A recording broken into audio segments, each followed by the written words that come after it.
de la Renovación desde hace 15 años y ha vivido en los últimos 4 años en Matagalpa, en Nicaragua, desde donde está hoy brindándonos su exposición.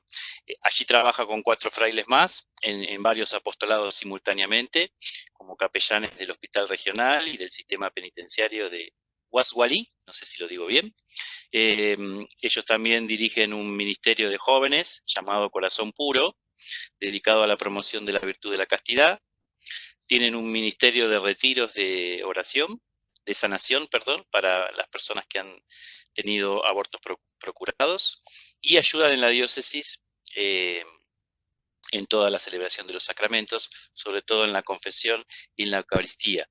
Nosotros lo conocimos a Fray Dimas y a su grupo tan joven y con tanta fuerza en el 2018 allá en Costa Rica, y claramente es el apostolado principal del Padre, junto a toda esta familia joven, y bueno, trabaja con parejas que nos contaban, muchos de ellos empezaron como novios y hoy ya son matrimonios, están empezando este camino como nos proponía el video, y bueno, tratando de a través del método Billings ayudarlos a ejercer la paternidad responsable, y vivir un matrimonio en santidad.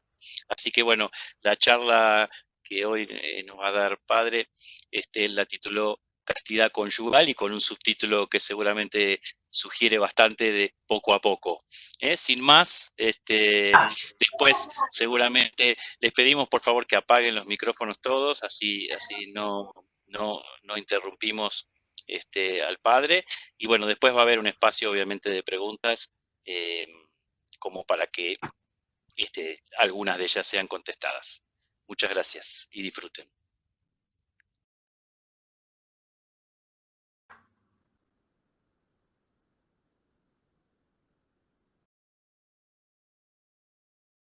No quiero estar así, quiero estar para el otro lado. Para el... Vamos a comenzar con la oración. Si pueden apagar todos los micrófonos, por favor. Esta oración viene del fin del documento Amoris Laetitia del Papa Francisco. En el nombre del Padre, y del Hijo, y del Espíritu Santo. Amén. Jesús y José, en vosotros contemplamos el esplendor del amor. A vosotros confiados nos dirigimos, familia de Nazaret. Haz también de nuestras familias lugar de comunión y cenáculo de oración, auténticas escuelas del Evangelio y pequeñas iglesias domésticas. Santa familia de Nazaret, que nunca más haya en las familias episodios de violencia, de cerrazón y división. Quien haya sido herido o escandalizado sea pronto consolado y curado. Santa Nazaret, haz tomar conciencia a todos del carácter sagrado e inviolable de la familia, de su belleza en el proyecto de Dios. Jesús, María y José, escuchad, acoged nuestra súplica. Señor, te damos gracias por habernos reunido en esta tarde. Queremos darte la bienvenida. Gracias por acompañarnos en estos momentos. Envía tu Espíritu Santo para que nos llenemos de sus dones, especialmente aquellos de la ciencia, del entendimiento, de la sabiduría. Y así haznos crecer, Señor, en nuestro aprecio, nuestra reverencia, nuestra devoción al santo sacramento del matrimonio. Ayúdanos a apreciar, entender mejor lo que es la castidad vivida dentro del matrimonio. Inspira nuestras palabras, inspira nuestras preguntas, inspira incluso, Señor, hasta nuestros sentimientos. Consuélanos con tu presencia y con tu verdad. Todo esto, Señor, te lo pedimos en el nombre de Jesucristo nuestro Señor. Amén. San Pablo VI, ruega por nosotros. Siervo de Dios, Eduardo Cardenal Pironio, ruega por nosotros. En el nombre del Padre, y del Hijo, y del Espíritu Santo. Amén. Buenas tardes, pues. Yo nunca he ido a Argentina. Tal vez un día tengo un gran deseo de conocer su país. Pero, por cierto, mi papa es de Argentina, entonces siento una cercanía a su lindo país. Y también tengo una gran devoción al siervo de Dios, Eduardo Cardenal Pironio. También una inspiración para el Papa Francisco. Pues gracias por la invitación. Vamos a arrancar de un solo preguntándonos qué es la castidad, qué significa castidad. Una definición, en el catecismo hay una definición de castidad que, bueno, tiene sentido, es correcta, pero no es muy bonita. Esta definición viene de otro documento de la Iglesia, la sexualidad humana, y pues, la definición es más bonita. Dice, la castidad es, en suma, aquella energía espiritual que sabe defender el amor de los peligros del egoísmo y de la agresividad, y sabe promoverlo hacia su realización plena. Yo siempre desde hace 20 años de que estoy pensando en este tema de la castidad, siempre he querido definir la castidad con dos palabras: sexualidad sana, sana sexualidad. Yo siento que eso cubre todo lo que es la castidad. El catecismo nos hace saber que la castidad tiene diversos regímenes por vivir la castidad, y comienza diciendo lo siguiente: todo bautizado es llamado a la castidad. Por si no lo sabías, todo bautizado es llamado a la castidad. El cristiano se ha revestido de Cristo, modelo de toda castidad. Todos los fieles de Cristo son llamados a una vida casta, según su estado de vida particular. En el momento de su bautismo, el cristiano se compromete a dirigir su afectividad en la castidad. ¿Y ustedes en el momento de su bautismo se comprometieron a eso? Yo no recuerdo, muy probablemente sí. Pero así dice el catecismo, que en el momento de nuestro bautismo nos comprometimos a eso. Y luego sigue diciendo, la castidad debe calificar a las personas según los diferentes estados de vida, a unas en la virginidad o en el celibato consagrado. Las personas casadas son llamadas a vivir la castidad conyugal.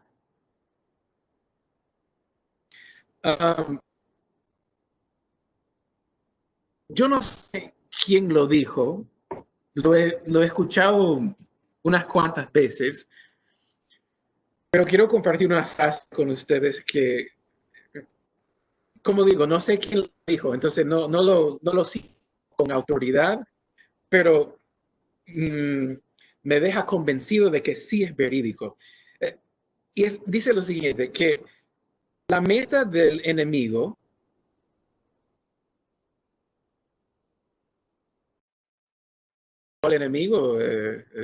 el diablo, la meta del enemigo es enviar a los no casados a la cama, vivir en la otra parte, y sacar a los casados de ella. ¿Verdad? El enemigo está contentísimo si los casados no tienen relaciones, o si tienen relaciones y son nada placentero para ninguno de los dos, ¿verdad? El enemigo está contentísimo, y él estaba contento si estaban en fornicación antes del matrimonio. Entonces, a ver si podemos en esta tarde comenzar a lidiar contra esta táctica del enemigo. Y para lograrlo queremos meditar la belleza de la unión conyugal, lo sagrado que es. Y por supuesto tenemos que comenzar con el máster de todos estos temas, el mero santo Papa San Pablo VI.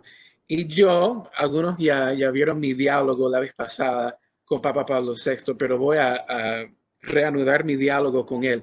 Yo le pregunté, Papa, ¿cómo se ve un amor conyugal realmente casto? Y él me contestó, desde su encíclica Humanae Vitae, ¿verdad? Me contestó, es, fray, ante todo un amor plenamente humano, de forma que los esposos se convierten en un solo corazón y una sola alma y juntos alcancen la perfección humana. Se ha dicho que el amor en los sueños comparado, o mejor dicho, el amor en la realidad comparado con el amor de los sueños es una terrible y espantosa verdad. El amor en realidad es terrible y espantoso comparado con el amor de los sueños. Y sin embargo, Papa Pablo VI, santo, soñaba con un amor así, un amor celeste para los casados, para los cónyuges. Y lo hace como vicario de Cristo, lo hace en nombre de Cristo. Es decir, que Cristo también sueña con una verdadera castidad conyugal que libera y santifica. ¿Y qué más, Papa? Le pregunté. Y me dice, es un amor fray total. Esto es una forma singular de amistad personal con la cual los esposos comparten generosamente todo, sin reservas indebidas o cálculos egoístas. Y yo, me suena bonito, Papa. ¿Y qué más? Me dice, es un amor fiel, es exclusivo hasta la muerte y también manantial de felicidad profunda y duradera. Genial. ¿Y qué otro aspecto tiene Papa? Y me dice, es por fin, fray, un amor fecundo que no se agota en la comunión entre los esposos, sino que está destinado a prolongarse, suscitando nuevas vidas. De verdad, qué linda es la castidad, le digo, Papa. Y me dice, sí, frailecito, pero no es nuestra intención ocultar las dificultades, a veces graves, inherentes a la vida de los cónyuges cristianos. Para ellos, como para todos, la puerta es estrecha y angosta, la senda que lleva a la vida.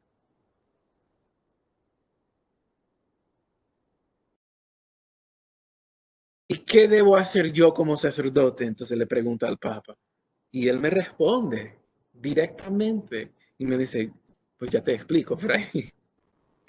Y me dice el Papa Pablo VI, amados hijos sacerdotes, vuestra primera incumbencia es exponer sin ambigüedades la doctrina de la Iglesia sobre el matrimonio. Y yo, en serio, sin ninguna ambigüedad, Pablo, ninguna. No soy el vicario de Cristo, me dice. Dice, no menoscabar en nada la saludable doctrina de Cristo. Es una forma de caridad eminente hacia las almas. Ah, bueno.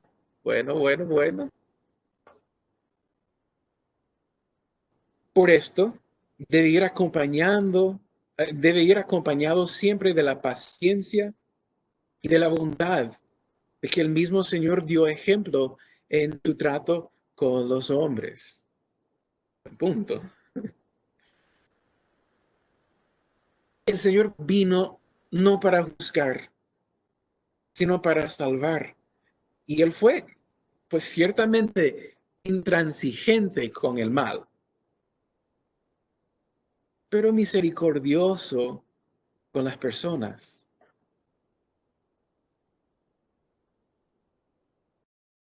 Tenéis razón, papá. Ya veo por qué lo canonizaron.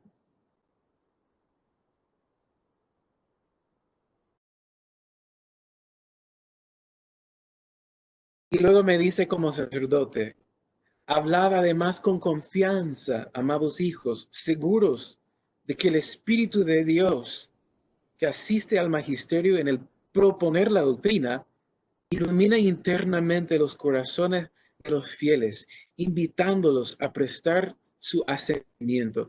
Ustedes que ya están convencidos de la doctrina de la iglesia, que no tengo que convencerles de la veracidad de Humanae Vitae, ¿cuántas veces han sentido frustraciones porque tus amigos no te entienden?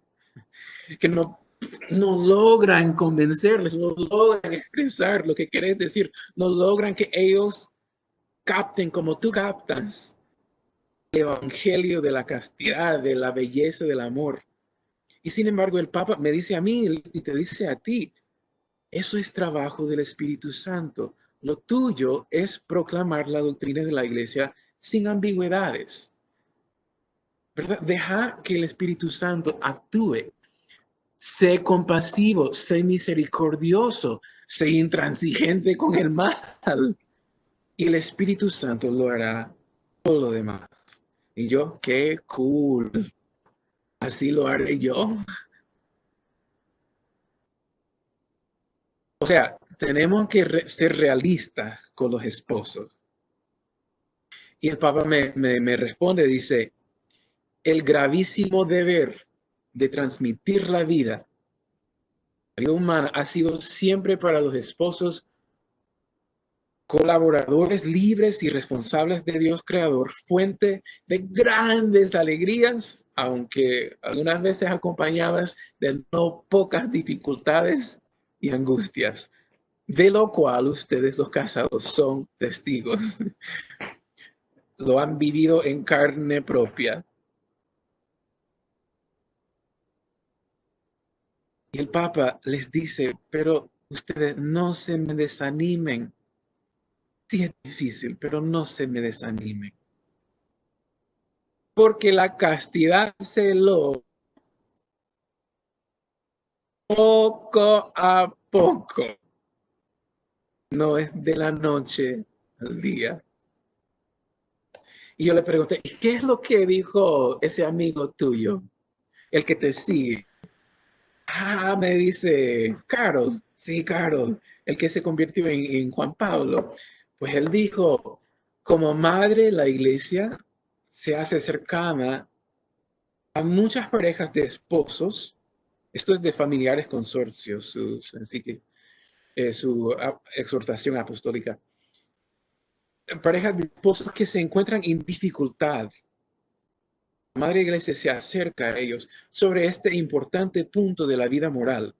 Conoce bien su situación, o sea, conoce bien tu situación, la Madre Iglesia, y a menudo muy ardua y a veces verdaderamente atormentada por dificultades de todo tipo. Yo le pregunto, ¿y qué dificultades, papá? Juan Pablo me responde ya en Teología del Cuerpo y dice, en los sujetos humanos el amor choca con la realidad, choca con la triple concupiscencia, en particular con la concupiscencia de la carne que deforma la verdad del lenguaje del cuerpo. ¿Qué es el lenguaje del cuerpo? Es aquel lenguaje que dice, yo soy todo tuyo, mi amor. Tú eres todo mío. ¿Y cuántas veces nuestras acciones como esposos no revelan esa realidad? Más bien revelan egoísmo, eh, mundanidad, revelan tantas cosas que no son el lenguaje verdadero amor. Y yo le digo, en otras palabras, quiero preguntar si el MOB, si el método Billings es tan maravilloso, entonces, ¿por qué las parejas a veces se sienten tan mal? Las parejas que practican el MOB, las parejas que son instructores, las parejas que tienen décadas de andar en este camino, a veces, ¿por qué se sienten tan mal?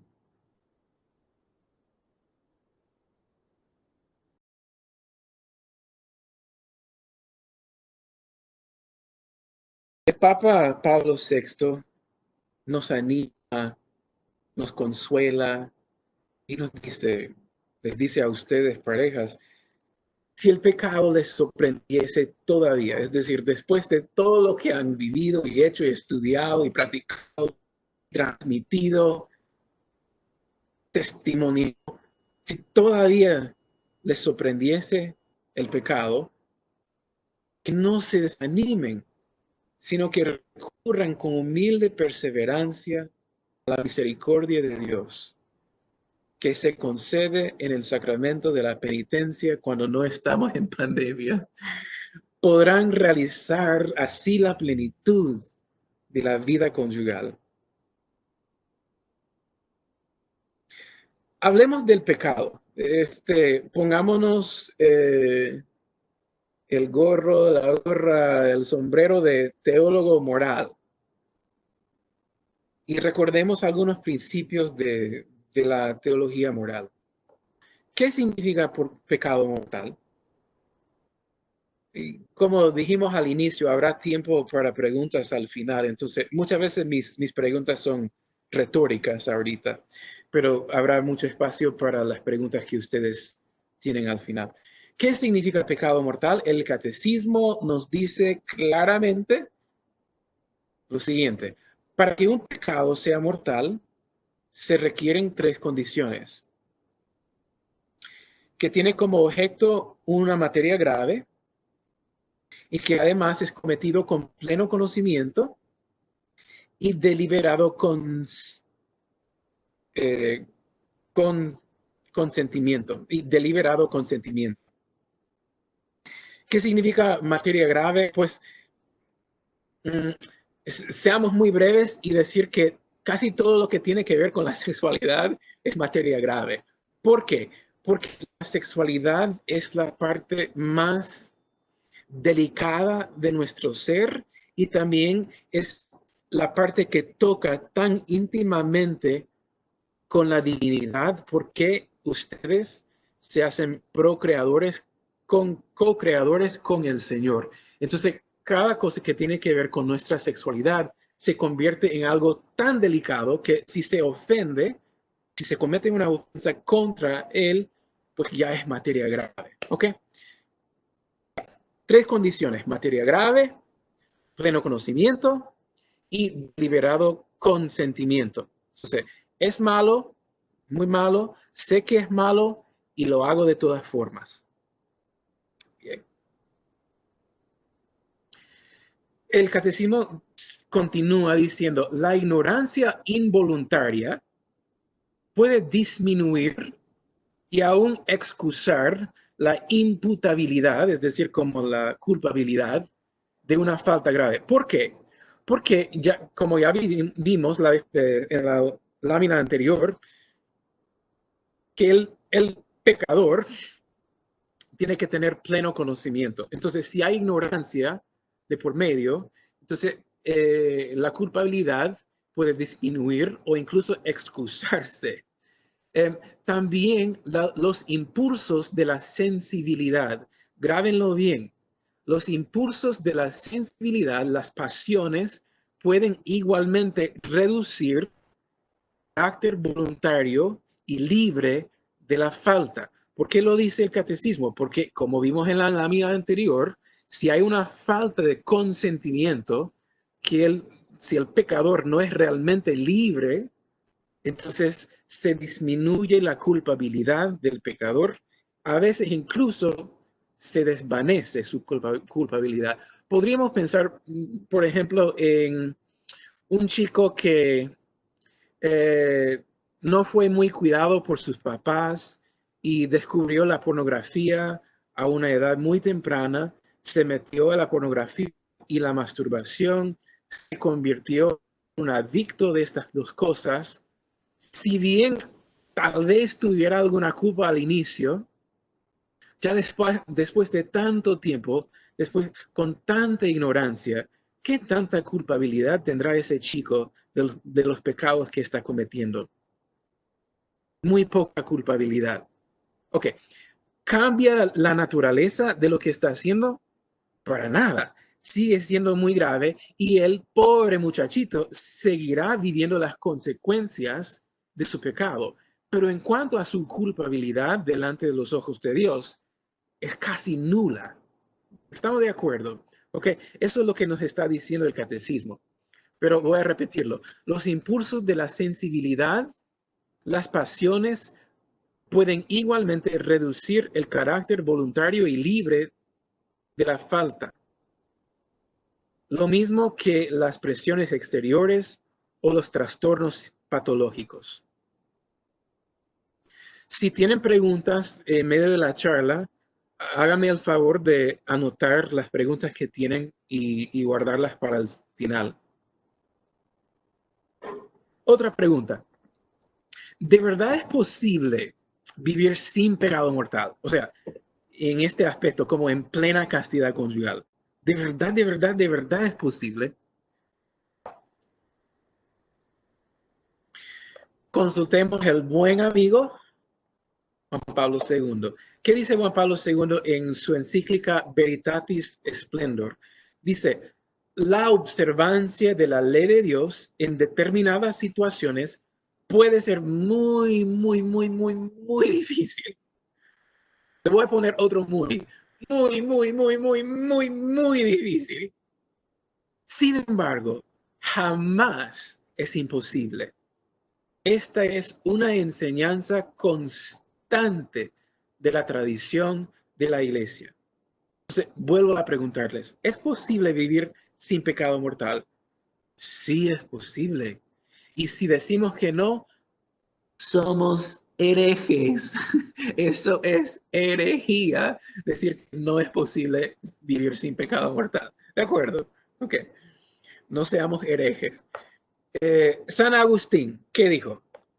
Porque Dios no manda cosas imposibles, sino que al mandar lo que manda, te invita a hacer lo que puedas y pedir lo que no puedas. Lo que puedas y pedir lo que no puedas. Pensando en ese muchachito que se volvió adicto a la pornografía y a la masturbación. Chico, haz lo que puedas. Y lo que no puedas, pedirle al Señor que te ayude. Poco a poco irás superando, irás liberándote del pecado. Y si eso no es suficiente, lo que decía San Agustín, ¿qué es lo que dijo San Juan el Evangelista, el discípulo amado? Dijo, sus mandamientos no son pesados. No son pesados, no lo son. Y eso no son mis palabras, son del discípulo amado. Y si eso no es suficiente, ¿qué es lo que dijo el mero maestro? Dijo, mi yugo es suave y mi carga es ligera. Así es que no me vengan con excusas. Sí es posible vivir en santidad. ¿Para quién es posible vivir en santidad? Para todos. ¿Y cuántos están llamados a vivir en castidad? Todos, todos sin excepciones. Sé que nosotros ya estamos convencidos de la enseñanza de la Iglesia en cuanto a los anticonceptivos, pero revisemos brevemente para poner contexto la enseñanza. Preguntémonos, ¿las prácticas anticonceptivas siempre constituyen pecados mortales? ¿Sí o no? ¿Sí o no? ¿Sí o no? Piénsenlo bien. Dice el catecismo, es intrínsecamente mala. ¿Qué significa intrínsecamente? Significa que la situación, la intención, etcétera, no cambia la maldad del acto. Es intrínsecamente mala toda acción que o en previsión del acto, en su realización o en su desarrollo, en el desarrollo de sus consecuencias naturales, se proponga como fin o como medio a hacer imposible la procreación. Tomemos paso por paso esta explicación del catecismo. En previsión, ¿qué significa en previsión de la acción del acto conyugal? Aquí se refiere, por ejemplo, a la píldora, a las inyecciones, a la té de cobre, a esa locura que es el implante subcutáneo ¿Cómo es posible que vas a cortar y hacerle daño a la piel de una persona saludable? No, no logro entenderlo, pero ahí está.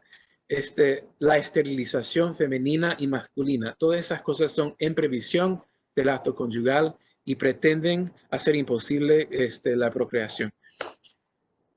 En su realización, por ejemplo, el condón, el coito interrumpido, que también se llama onanismo, que también se llama eyacular fuera de la vagina de la esposa, el sexo anal, el sexo oral, y ahí tenemos como 3 nombres para la otra: masturbación de a dos, mutua, sexo manual, pero me entienden, ¿verdad? Lo que quiero decir con eso.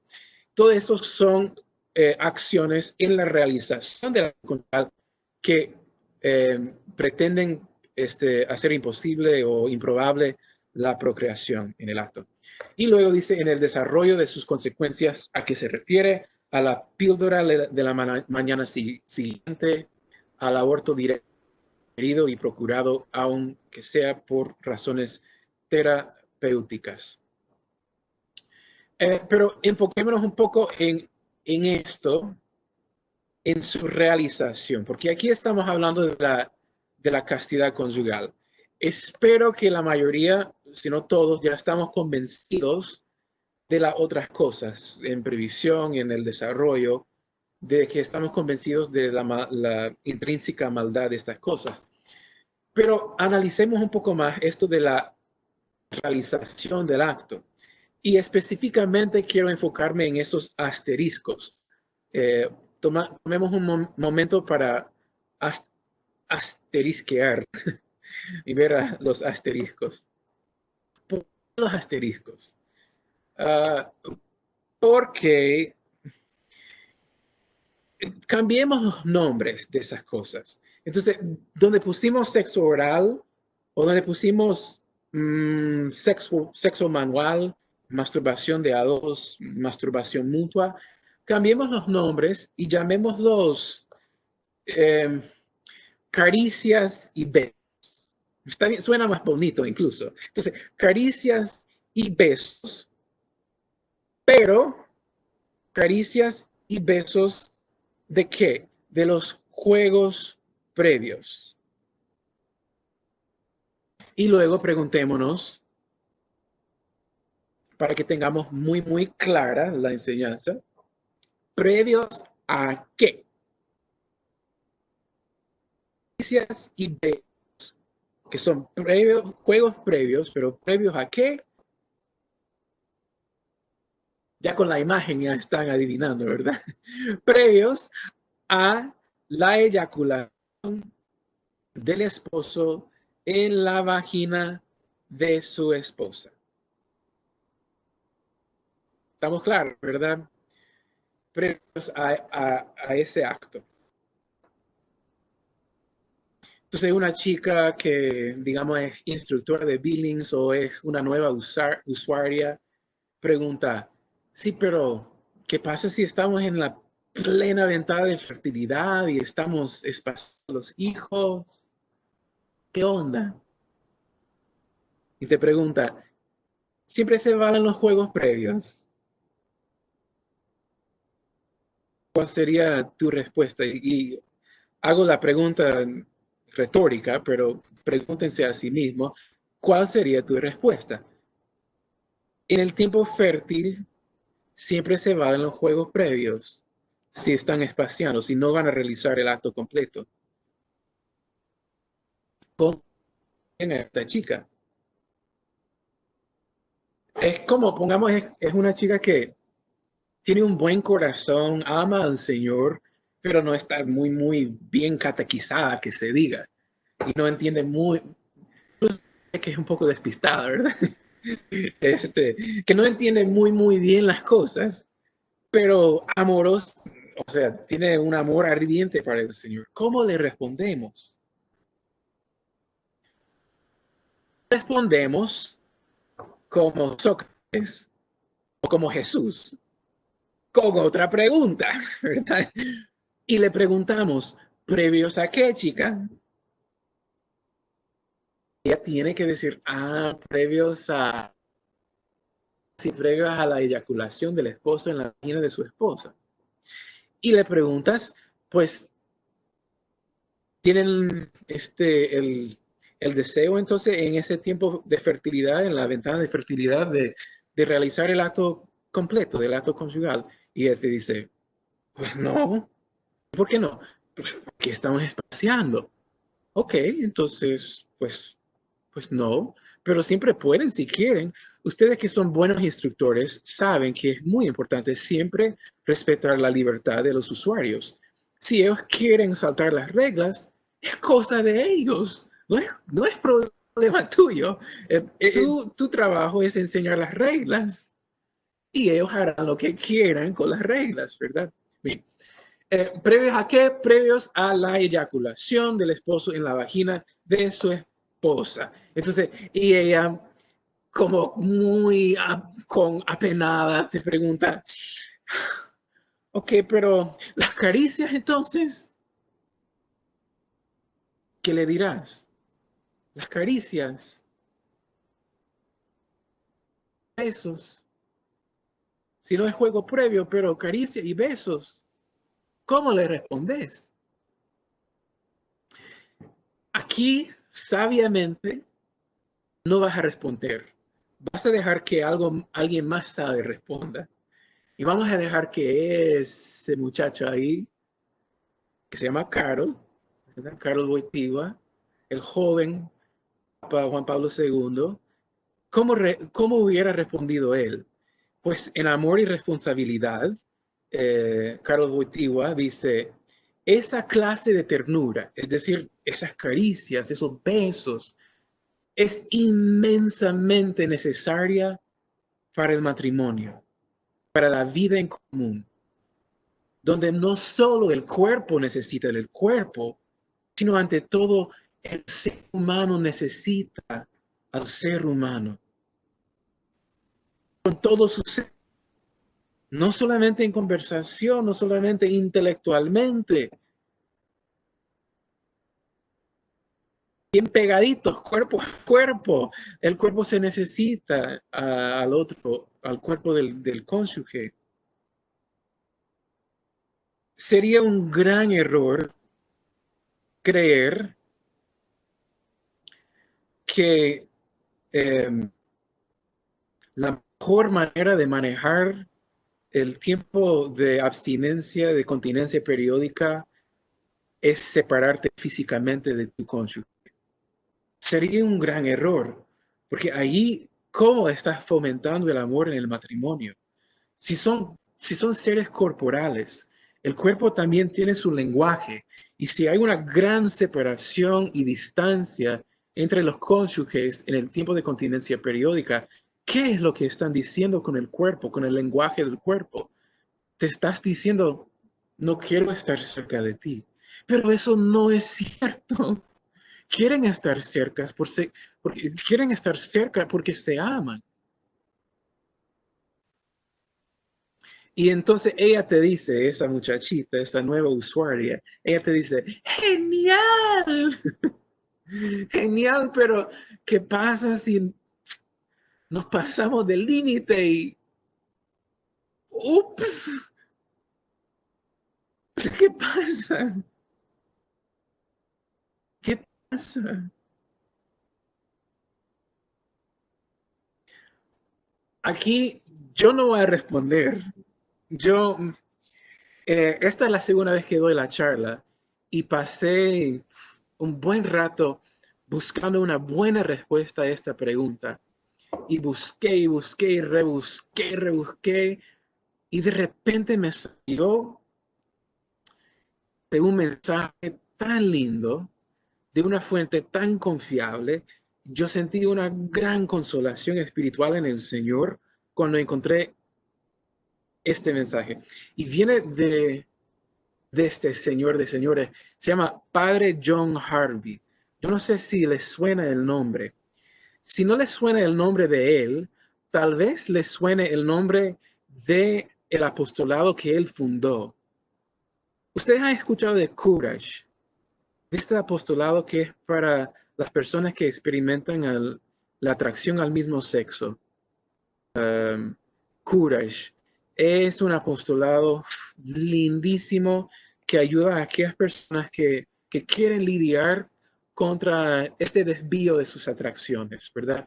Sabemos bien que la correcta orientación en nuestra sexualidad es hacia la procreación, entonces cualquier deseo que va en contra de esa sana sexualidad, incluyendo las atracciones homosexuales, pues son un callejón, un callejón del deseo, un callejón existencial, porque siempre nos van a llevar a un infeliz término. Entonces, él fundó este apostolado para esas personas, pero él trabajaba también con matrimonios, ¿verdad? Quiero también recalcar un poco de la autoridad de este gran señor. Para mí, la mayor autoridad que tiene es que era muy, muy buen amigo del fundador de mi comunidad. Mi comunidad, los frailes franciscanos de la Renovación, se fundó en el año 1987 por 8 frailes, pero realmente, seamos sinceros, fue el padre Benedicto Groeschel que fundó nuestra comunidad, que a mí también personalmente me inspiró la vocación y que se convirtió. Yo le dije una vez, padre, yo soy un hombre bien orgulloso y me cuesta confesar que tengo admiración para las personas, pero te voy a decir algo, padre, yo soy tu discípulo. Así le dijo una vez y se puso todo como disimulado y dijo, Fray, no, todos somos discípulos de Jesucristo. Y yo dije, yo sé, pero soy tu discípulo, padre. Lo siento, pero es así. Entonces yo tengo, por supuesto, un inestimable respeto para el padre Benedicto Groeschel, el fundador de mi comunidad, que descanse en paz, que murió hace unos añitos. Él era muy, muy buen amigo del padre John Harvey. Incluso fue instrumental en la fundación del apostolado de Courage para el ministerio con las personas que experimentan en atracción al mismo sexo. Bien, sin decir nada más, solo quería darles un poco del contexto de la autoridad con que este sacerdote está hablando. Me topé con este artículo que se llama Expressing Marital Love During the Fertile Phase. Y lo siento, pero no existe una traducción en español. Entonces, lo que vienen son algunas citas que son pura traducción de Google Fray Dimas y una revisión de una amiga aquí que trabaja conmigo en Moving. Esta es pero es una traducción fidedigna. Doy mi palabra. ¿Ok? Vamos a ver las palabras así como son porque son tan acertadas, tan exactas, tan sin pelos en la lengua, que nos van a ayudar mucho. ¿Ok? Entonces, la presentación de aquí por unas láminas se convierte en karaoke. Voy a leer lo que ustedes ven en la pantalla. ¿Ok? Dice el padre en este artículo: en la práctica, las parejas bien intencionadas, es decir, ustedes y sus usuarios, ansiosas por expresar su afecto mutuo, a veces van demasiado lejos, como preguntaba la chica en la lámina, y terminan con la pérdida del semen del hombre o con el orgasmo involuntario de la mujer. Si bien en el orden objetivo se ha producido la masturbación, que hacemos aquí, objetivamente, se produjo una masturbación. Pues sí, en efecto, eso es lo que sucedió. Una masturbación de a dos. ¿Okay? Las pasiones se aumentaron y se desbordó la alegría. Se reventó la chimbomba. Se pasó el agua del borde del vaso. Okay. Pero en efecto, objetivamente lo que pasó fue una masturbación. Ok. Pero me dice Sin embargo, es dudoso que tales acciones sean ni siquiera venialmente pecaminosas.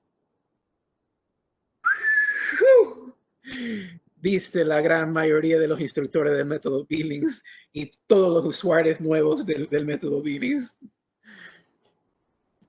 Es dudoso que tales acciones sean incluso venialmente pecaminosas, ya que estas personas no han deseado directamente la masturbación, sino simplemente la expresión del afecto. ¿Estamos claros hasta ahí? Si tienen preguntas, escriban las preguntas y esperemos hasta el final. El padre sigue, dice, no es prudente que estas personas casadas se detengan a fijarse mucho en estos incidentes ocasionales. Sin embargo, si un acto amoroso en un momento del ciclo en el que no tienen la intención de tener relaciones sexuales regularmente, lo siento, si sucede, sin embargo, si un acto amoroso en un momento del ciclo en el que no tienen la intención de tener relaciones sexuales regularmente conduce al orgasmo en cualquiera de las dos partes, es decir, en la mujer o en el varón, entonces la pareja debe volver a examinar sus motivos para determinar cuál es su verdadera intención, ¿verdad? ¿Cuáles motivos? En primer lugar, examinar sus motivos en cuanto a la planificación. ¿Será que realmente debemos buscar un embarazo? O que por lo menos debemos estar más abiertos a la vida. O el otro motivo, ¿qué está al fondo de nuestra cercanía física ahorita? Es que hay un poco de egoísmo. ¿Será que el lenguaje de mi cuerpo más bien está expresando más de la búsqueda personal, del saciar mis anhelos personales? ¿O será que mi motivo realmente es acercarme a mi esposa, a mi esposo, para manifestar el afecto sincero y puro? Luego sigue el padre, dice, si ellos deciden que no han sido honestos consigo mismos, deben admitir su culpa y esforzarse por evitar un futuro orgasmo sin el acto completo. Pero tranquilos, que no se detengan a fijarse mucho. Pero si vuelve algo muy, muy, muy normal, entonces deténganse a fijarse en el motivo. Okay. El padre sigue y dice, incluso, y aquí casi me asombré, dice, incluso en situaciones donde puede haber un peligro inmediato de proceder a la masturbación involuntaria, los cónyuges pueden participar en tales actos imperfectos siempre que tengan un motivo suficiente para hacerlo. ¿Me explico? O sea, ustedes llegan a casa después de una cena romántica, están en plena ventana de fertilidad y es, qué sé yo, 3 meses después del último embarazo y no están pensando en tener otro hijo ahorita. Están fértiles, están enamorados y muy bien saben que va a ser difícil expresar el afecto y no llegar a una masturbación no intencional, involuntaria. El padre dice, aún así, sabiendo el riesgo, conociendo el riesgo, puede haber motivos suficientes para motivarles a, sin embargo, expresar su cariño. ¿A qué me refiero con expresar el cariño? Voy a ser un poco a calzón quitado. No me refiero a bajar el pantalón, ¿verdad? Me refiero a un abrazo muy tierno, a besos tal vez apasionados, a una cercanía muy cerca. sin la intención de realizar el acto porque están espaciando y sin la intención de llegar al orgasmo, aunque sepan que es un riesgo. Ok, el padre dice, en esos momentos puede haber motivos suficientes para que ustedes tengan esa cercanía. Ok. Pero, ¿qué constituye motivo suficiente? Mira la cara de ese padre, tan alegre y tan compasivo, ¿verdad? Para con los matrimonios. Dice el padre John Harvey, incluye estos deseos, estos motivos. El deseo de expresar el amor mutuo. Es su aniversario y están fértiles y están espaciando y quieren expresar su amor mutuo. O el deseo de la voluntad de cumplir con los deseos del otro cónyuge. Que vos sabés que tu mujer necesita tu cercanía, pero vos estás bien excitado y vos sabés a qué te puede llevar, pero sabés que tu esposa necesita tu abrazo, que ella necesita, como decimos en inglés, cuddle, o como dicen aquí en Nicaragua, ¿cómo es? Lester, ¿estás ahí? Apapachear, no sé si lo dicen ahí en Argentina, pero me entienden, pues, un, un abrazo muy afectuoso. Okay. O el deseo de la necesidad de ser abrazado por el otro cónyuge. Incluso dice el padre, el alivio de la tensión. Tuvieron un pleito y subió la tensión en el matrimonio. Luego en la tardecita lograron dialogar, se reconciliaron y necesitan de esa cercanía. No pongan excusa de que están en la ventana de fertilidad, que están espaciando y que no se pueden controlar. Esa tensión emocional necesita de una resolución, una cercanía física, aunque no incluya el acto conyugal, aunque no incluya una masturbación intencional, ¿verdad? Y aunque sepan que es posible que una masturbación involuntaria suceda. Dice el padre, sería raro el caso en que algún buen motivo no estuviera presente.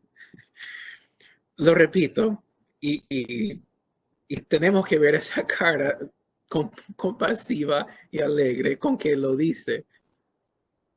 Sería raro el caso en que algún buen motivo no estuviera presente. Y las propias personas casadas, ustedes, sus usuarios, deberían tomar la decisión sobre si sus motivos son suficientes. ¿Quién toma la decisión? Papa Francisco tiene que llamarle. Yo sé que tiene línea directa a él por ser argentino, pero tiene que llamarle al Papa Francisco para preguntarle. Podemos estar muy, muy, muy cerca esta noche. No, los mismos esposos son capaces de decidir si sus motivos son suficientes.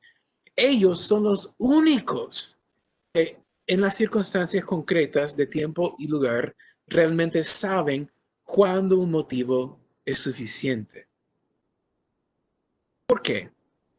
Porque ustedes se conocen y conocen sus límites. Conocen qué tanto tiempo pueden aguantar una cierta distancia, saben cuáles son los momentos de alto riesgo, por así decirlo. Ustedes se conocen y se conocen cada vez mejor en la práctica del método y con los años, no en los primeros momentos de haber aprendido el método. No es por nada que esta charla se llama castidad conyugal poco a poco, poco a poco. El padre sigue, dice, ahora, el padre quiere identificar una circunstancia, ya no están en tiempos de fertilidad, ya estamos pensando en un tiempo, o tal vez están en fertilidad y están abiertos a que venga una vida ahorita, o están en la fase lútea, lo que sea. Pero la onda es que están realizando el acto pleno, ¿verdad? Él dice, con respecto al caso en el que después de haber tenido relaciones sexuales, la esposa se toca a sí misma o es tocada por su esposo para alcanzar su propio orgasmo, no hay ninguna razón por la que deba permanecer en una situación tensa cuando tiene derecho al alivio del orgasmo después, lo repito, después, lo digo una vez más, después del acto sexual. Y el padre le dice, yo no conozco a ningún moralista que critique su acción. Uno incluso debería enseñar que dicha acción es buena, ¿verdad? Somos conocedores de la distinción entre la libido de la mujer y del hombre, y que la curva de excitación entre hombre y mujer es muy diferente. ¿Cómo es la curva de excitación de la mujer? Voy a ver si puedo. Es así. Lentamente va subiendo, subiendo poquito a poquito, a poquito. Llega a su cima y así. Ahí se queda, se queda. Y después lentamente va bajando la curva de excitación de la mujer. ¿Cómo es la curva de excitación del varón? ¡Fup, fup! Esa es la curva de excitación del varón. Sube y baja.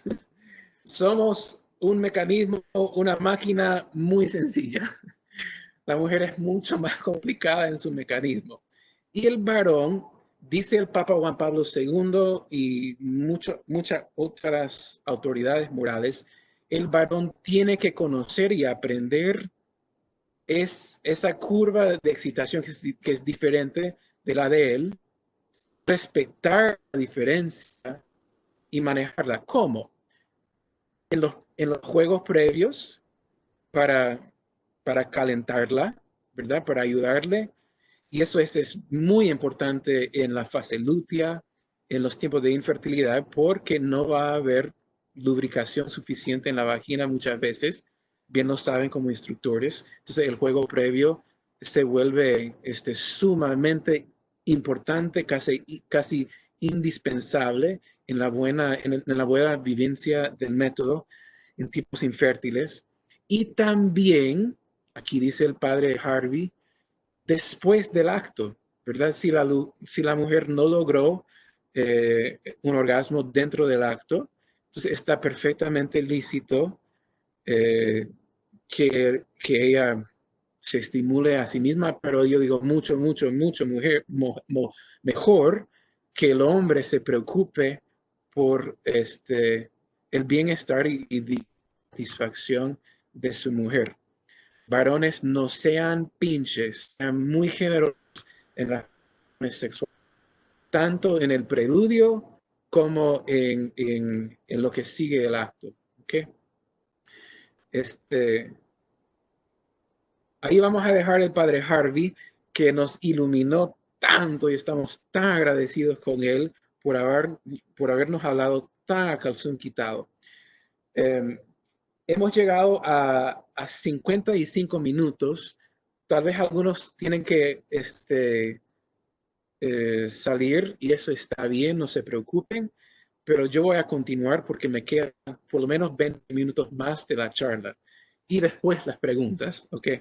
Aparté casi 2 horas para esta presentación, es decir, con las preguntas.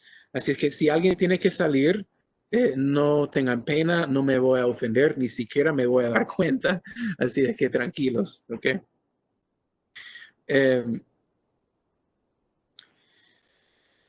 Recordando todo el reto, el desafío que es vivir la castidad conyugal y tal vez las varias veces, si no muchas veces, en que pueden caer en masturbaciones involuntarias, incluso en egoísmo, en muchas cosas que no son tan a la altura de la castidad conyugal, del pleno dominio de uno mismo. El Papa Pablo VI nos recuerda: si el pecado les sorprendiese, todavía no se desanimen, sino que recurran, etcétera. Ya conocen la cita. Y yo le repito la pregunta: ¿y yo, Papa, cómo debo hacer como sacerdote? Y él me dice: enseña a los esposos el camino necesario de la... Prepáralos a que acudan con frecuencia y con fe a los sacramentos de la Eucaristía y de la penitencia, sin que se dejen nunca desalentar por su debilidad. Y con todo lo que nos dijo el padre Hardy, el consuelo que nos dio con decirnos: tranquilos, hijos, todo va a estar bien, no se preocupen tanto. Sabemos a la vez que no estamos en la cúspide de castidad conyugal si el pobre varón está eyaculando en su pantalón. Perdónenme por decirlo así, de forma casi grosera, pero no estamos en el culmen de la castidad, ¿ok? Recuerdo una vez que un pobre varón me contó de una vez que subió a un bus y vio a una mujer muy guapa y se sentó a su par. Y eso le dio al pobrecito. Estas mujeres a veces no nos van a entender, varones, pero somos tan automáticos que a veces hasta algo tan involuntario nos puede suceder. Preguntémonos: ¿ese pobre varón está viviendo el culmen de la castidad? No, no. ¿Está viviendo un pleno dominio de sí mismo? No. ¿Pecó gravemente? No. Yo sé que no. En su corazón no tenía intención de sentir lujuria por esa mujer. Es lo que le sucedió. Okay. Pero no es el culmen de la castidad. Estemos claros con eso. Okay. Y el Papa nos anima: no se desanimen, levántense, porque la castidad es poco a poco. Ustedes un libro que me ha fascinado, de una mujer gringa, una paisana mía. Ella se llama Simcha Fisher. Esta mujer es demasiado sarcástica. Como buena gringa, vive del sarcasmo y más. Ella es una conversa del judaísmo. Entonces, es judía de sangre. Y tal vez sabrán que los judíos suelen ser muy sarcásticos. Entonces, si tenemos el perfecto matrimonio de gringo y judío, es como el culmen del sarcasmo. Y ella escribió este libro, La Guía del Pecador para la Planificación Natural de la Familia, para Billings. Okay. Pero ese es el contexto, que es una mujer sumamente sarcástica. Santa, pero sarcástica, pero viviendo un matrimonio santo, ¿verdad? Es practicante del método Billings o de algún método natural, pero tiene 10 hijos también. Okay. Ella escribe lo siguiente en la introducción del libro. Pregunta: entonces, ¿has decidido utilizar la planificación natural de la familia? ¿Ha bendecido tu matrimonio? ¿Profundizó tu respeto por tu cuerpo? ¿Ha hecho que tu vida sexual sea fantástica? ¿Tú y tu cónyuge se toman de la mano al atardecer y crecen flores rosadas alrededor de su cama matrimonial? Si es así, este libro no es para ti. Luego dice: pero si has intentado el método y ha descubierto que su vida ahora es horrible, o si se siente juzgado, o como que quiere juzgar a los demás, o si confía en el método, pero tu médico no, o si solo estás tratando de descubrir cómo tener una vida sexual que sea santa, pero todavía humana, encontrará en este libro consuelo, aliento, honestidad, ingenio, y lo más importante, consejos prácticos en The Sinner's Guide to NFP. Luego dice, The Sinner's Guide to NFP, que se basa en la teología católica ortodoxa, o sea, aquí no hay doctrina extraña, solo es la realidad. Es un libro repleto de ideas refrescantemente francas sobre el sexo, el amor y el matrimonio. La próxima vez que te preguntes si este método es tan maravilloso, ¿por qué me siento tan miserable? No entres en pánico.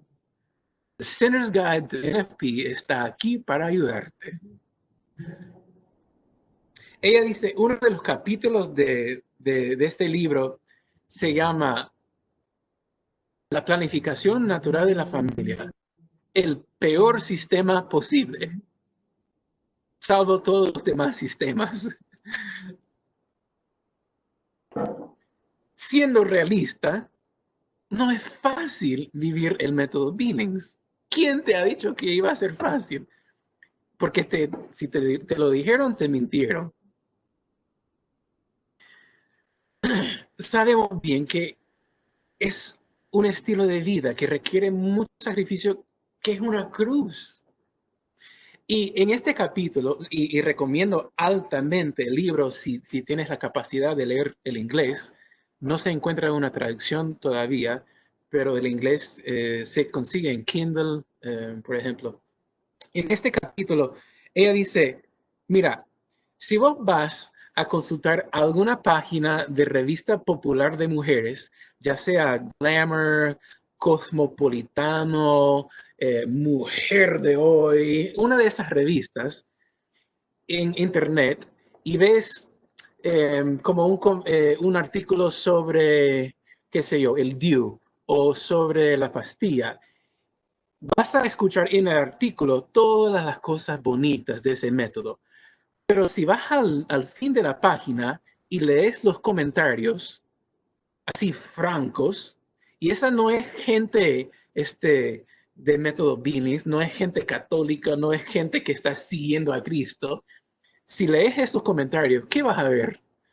Ah, es que me traspasó el DIU, o me quedé embarazada con la pastilla, o me salió acné, o ya no lo encuentro atractivo a mi esposo, o ya no tengo ganas para el sexo, o tengo ganas de vomitar todos los días, o me engordé, o un sinnúmero de cosas en comentarios completamente seglares.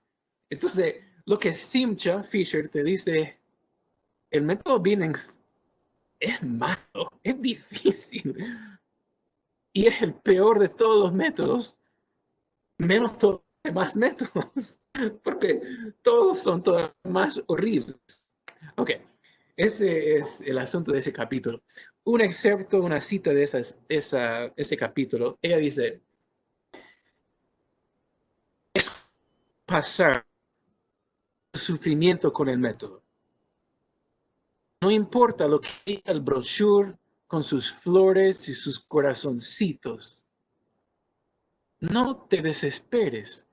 Si el método te trae sufrimiento, no significa que tu matrimonio sea un fracaso o que seas invenciblemente mundano o inmaduro.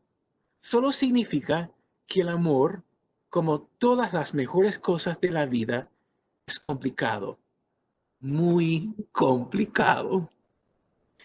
Y aquí, en un lenguaje muy cotidiano, está casi citando el Papa Pablo VI en Humanae Vitae, porque el Papa dice, la doctrina de la Iglesia en materia de la regularidad, natalidad jugadora de la ley divina parecerá a los ojos de muchos difícil e incluso imposible en la práctica. Y en verdad que como todas las grandes y beneficiosas realidades, exige un serio empeño y muchos esfuerzos de orden familiar, individual y social. No es ningún secreto.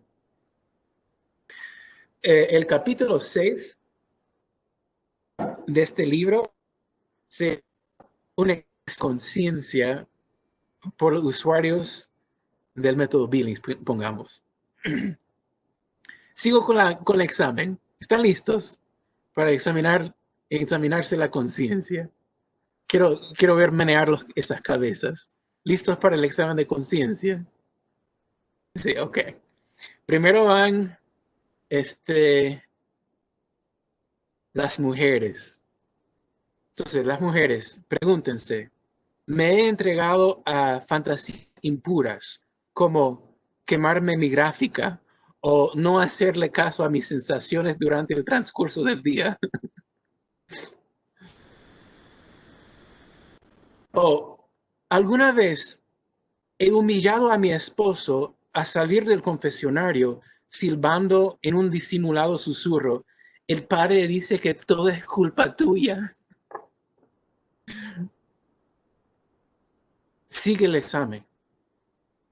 He aterrorizado a mi esposo innecesariamente mostrándole fotos de los famosos trillizos por embarazo de contacto.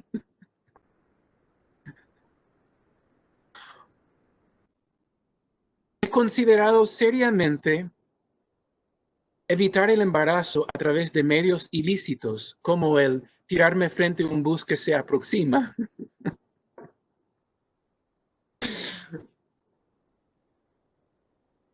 He engañado a mi marido, haciéndole pensar que tiene que beber aceite de ricino o hacer ejercicios pélvicos humillantes, sabiendo muy bien que no entienden nada de cómo funciona el método. Hay mujeres, hacen eso. Para las mujeres, he fingido estar dormido para evitar las relaciones sexuales. Aquí la pregunta es un poco más seria. Ok, ahora va el examen para los varones. Dice, varones, ¿alguna vez me he dado cuenta de que mi esposa se había quedado dormida en medio del sexo y yo fingía no notarlo? Examínense la conciencia, varones. ¿Te dormiste? No me fijé. Varones, ¿alguna vez en aras de la negación plausible he fingido que estaba dormido mientras estaba teniendo sexo?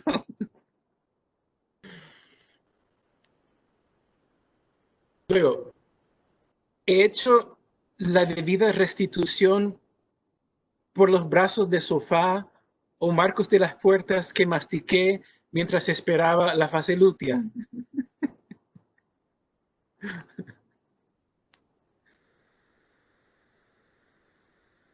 Varones, he hecho daño permanente a los ritmos circadianos de mis hijos, poniéndoles a la cama a las 3 p.m., porque, puchica, a veces eso va a tener que contar como la última actividad del día.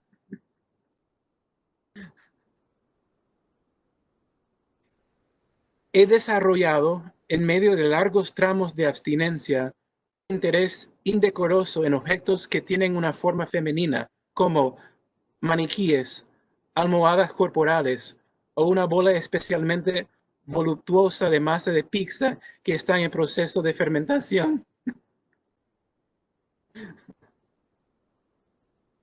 He sido irreverente al hablar de asuntos sagrados como el moco cervical. Me refiero a su crema de progesterona como mantequilla de maní. La saludo al final del día como un amoroso, ¿cómo está tu manteca? Se ríe. Si es así, está llorando al mismo tiempo. Ahora, de último, va el examen de conciencia para la pareja.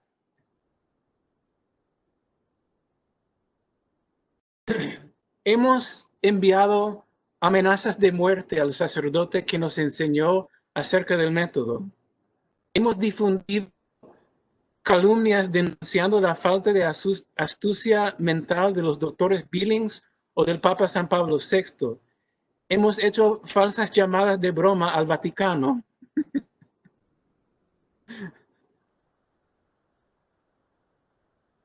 Alguna vez he ido a un seminario sobre el método y en efecto he estrangulado la primera pareja de instructores que utilizó la frase efecto luna de miel. Si es así, ¿cuántas veces? Hemos manejado engañosamente dos gráficas, una para el instructor con todos los actos conyugales anotados y otra para nosotros con todos los actos de contrición apuntados.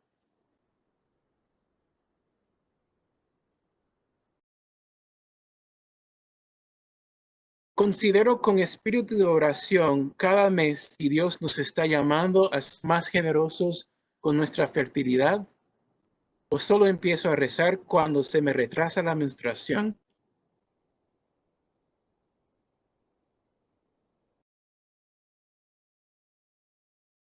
Y aquí se acaba el examen de conciencia.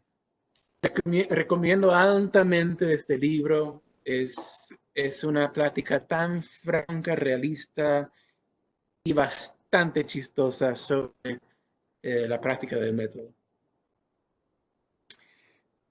Quiero dirigirme a algunos asuntos más brevemente. Una pregunta. ¿Qué hago? Y esto tal vez se aplica mucho en el caso de sus usuarios. ¿Qué hago si mi cónyuge quiere e insiste en usar anticonceptivos y yo no? ¿Podemos tener relaciones sexuales? ¿Estamos en pecado los dos? ¿O comulgar? Para contestar estas preguntas, podemos consultar un documento que emitió la Santa Sede en el año 1997. Se llama el Vademecum para confesores y se dirige específicamente a estas preguntas y dice que sí.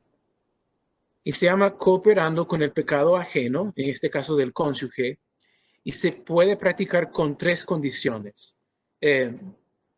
Uno, que la acción del cónyuge cooperante, es decir, el que consiente al pecado ajeno de su cónyuge, que su acto no sea en sí misma ilícita. O sea, en otras palabras, que es el hombre que no quiere usar anticonceptivos, pero la mujer le dice, entonces no voy a tener relaciones contigo a menos que te pongas un condón.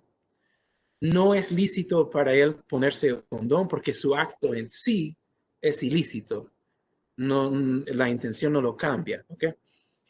Pero en otros casos, si la mujer, por ejemplo, está con un varón que está, digamos, practicando el coito interrumpido, quiere, su acto en sí, tener relaciones con su esposo, no es ilícito, es algo agradable a Dios. Entonces, es el esposo que peca y no ella. Y ella perfectamente bien puede tener relaciones con él con estas tres condiciones. La otra es que existen motivos proporcionalmente graves para cooperar el pecado del cónyuge. La cercanía, la necesidad de estar juntos. Hay bastantes motivos proporcionalmente serios para permitir esto. Luego, la última condición, que se procure ayudar al cónyuge pacientemente, con la oración, con la caridad, con el diálogo, y no necesariamente en aquel momento ni en cada ocasión, a desistir de tal conducta. Entonces, en un momento oportuno, decirle al esposo, la esposa, fíjate, mi amor, que animémonos a ver si podemos aprender el método Billings. Si podemos, vos sos bueno, yo sé que podés, sí. Así, no en cada ocasión, en el momento oportuno. Ok, estas son las tres condiciones. Creo que se aplica más a su trabajo con sus usuarios, pero para que sepan, ¿verdad? El documento se llama el Vademecum para confesores, 1997. Una última pregunta para ustedes como instructores. Debemos maquillar nuestra propia vivencia del método como instructores para no desanimar a los usuarios. Ya saben lo que opino de los corazoncitos y las flores que aparecen en los brochures del método Billings. No maquillen su experiencia. No digan que todo es color de rosas. No vale la pena. Es que nosotros, los esposos quieren un testimonio de lo que tú has. No queremos un testimonio de lo que tú has hecho en tu pareja, sino lo que Dios ha hecho en tu matrimonio. Muchas veces el testimonio más fuerte se cuenta entre defectos y fracasos. Esa es la realidad. No maquillen su vivencia. No digo que tienen que confesar todos sus pecados matrimoniales a sus nuevos usuarios, pero sean sinceros, ¿verdad? En momentos oportunos pueden hablar con cautela de alguno de sus dificultades, desafíos, hasta fracasos, ¿verdad? Sean sinceros. Y yo les prometo, les aseguro que John y Evelyn no necesiten su maquillaje para defender el método. Les aseguro que tampoco el Pablo VI lo necesite. El Vaticano no necesite que ustedes maquillen su vivencia del método. Ni siquiera Dios poderoso necesita su maquillaje. El Pablo VI dijo, no es nuestra intención ocultar las dificultades, a veces graves, inherentes a la vida de los cónyuges cristianos. Anímense, vívanlo tal como puedan y testifican al amor verdadero.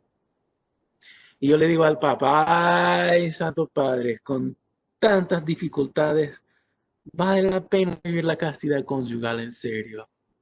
Mejor que todos aquellos que se hagan monjes y monjas, que tomen votos de continencia perpetua. No es mejor así, Papa.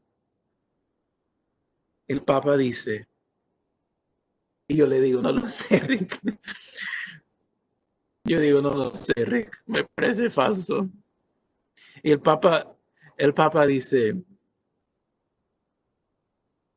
exige un esfuerzo continuo, pero en virtud de su influjo beneficioso, los cónyuges desarrollan íntegramente su personalidad, enriqueciéndose de valores espirituales, aportando a la vida familiar frutos de serenidad y de paz, y facilitando la solución de otros problemas, favoreciendo la atención hacia el otro cónyuge, ayudando a superar el egoísmo, enemigo del verdadero amor. El método Billings, peor de todos los sistemas, menos todos los demás. Difícil la vivencia, pero qué ricos los beneficios. No se logra de la noche al día, así es que no se me desanimen. Porque la castidad conyugal se logra poco a poco. Gloria al Padre, y al Hijo, y al Espíritu Santo, como era en el principio, ahora y siempre, por los siglos de los siglos. Amén. Muchas gracias por su atención. Cedo el micrófono a nuestros anfitriones.